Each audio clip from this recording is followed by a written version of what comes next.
And once again, Satan doesn't care. He's laughing with a lot of our brothers and sisters, but soon he's going to be laughing at them. And as we mentioned a few weeks ago, he's going to fade off in the shadow.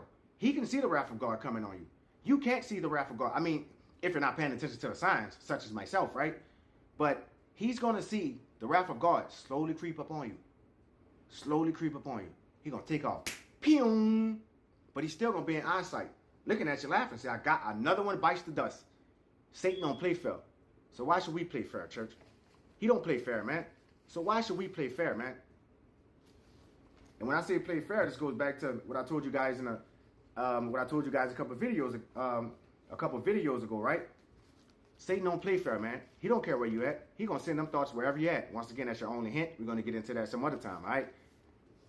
But once again, church, don't exchange the glory of the immortal God for images resembling mortal men and birds and animals. And like I told you guys, you know, I didn't so much make these women just like King Solomon. I'm telling y'all, dog, the Bible it's for everybody, dog. It's like every character in the Bible we read about, something from my life relates to them. King Solomon, Daryl, don't date these women. They're going to turn your heart away from me. Daryl, don't date this woman, man.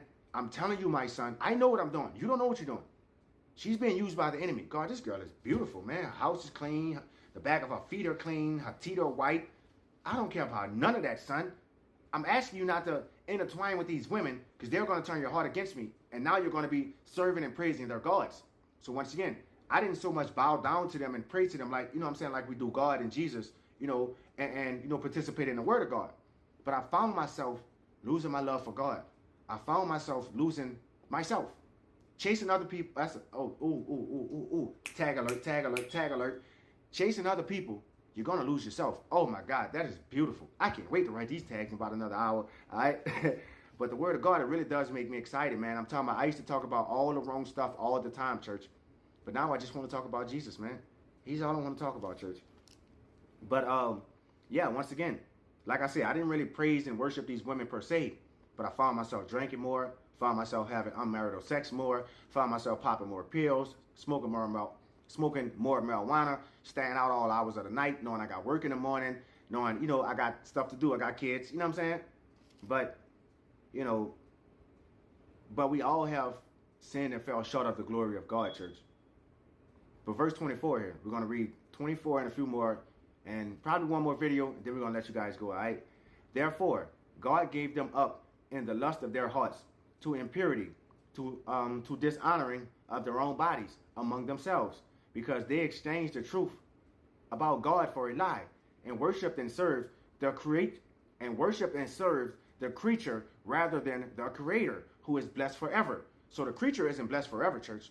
The Creator is blessed forever. And what do we always say here, church? Be careful what you ask for. They wanted this lust. They wanted to dishonor their bodies. So what did God do? My hands are off it. Now, I'm still going to leave a little gateway. I'm still going to leave the door open just in case you want to come back home. All right? But we have to be careful what we ask for, man. These relationships are not working in your life for a reason. Okay? This job isn't working out for a reason. Okay?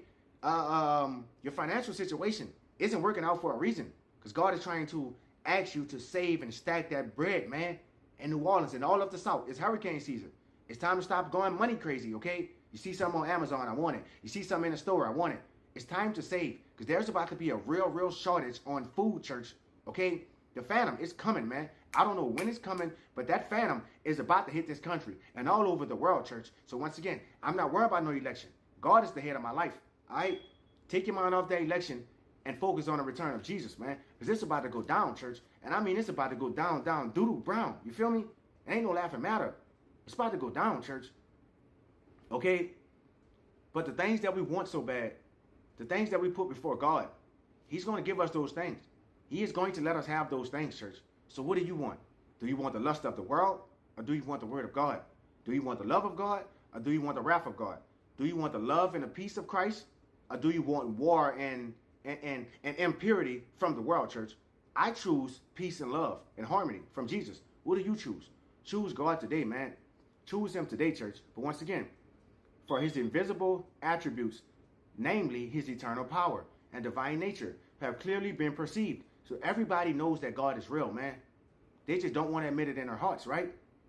But let's go back up to no excuse, right?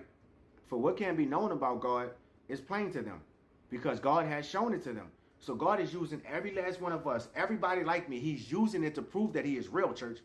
Okay? We shouldn't have to post videos and faces and hands and feet and, things like that to prove that God is real. Us waking up, us having this moment right now, it proves that God is real. Okay? Everything in this world, it speaks of God. Like, I love trees now. Since I've been on this journey, I used to always love trees. I used to always love nature. But now it's like I see the most beautiful things in trees and on trees, church. You think man can do that, church? Seriously, you think man can do that? You think man can put these roads and these bridges and these oceans together, like an ocean and a river or two oceans, like they don't cross over? They stop at a line? You think man can do that? Man can't do that in his wildest dreams, man. Man can't spend enough money to do anything that God has did, man. Now, man can copy. The enemy can copy, okay? So where is this at? This is verse 20. It says, for his invisible attributes, namely his eternal power and divine nature, have been clearly perceived ever since the creation of the world and the things that have been made. So they are without excuse. One more video, then we letting y'all go. All right, church?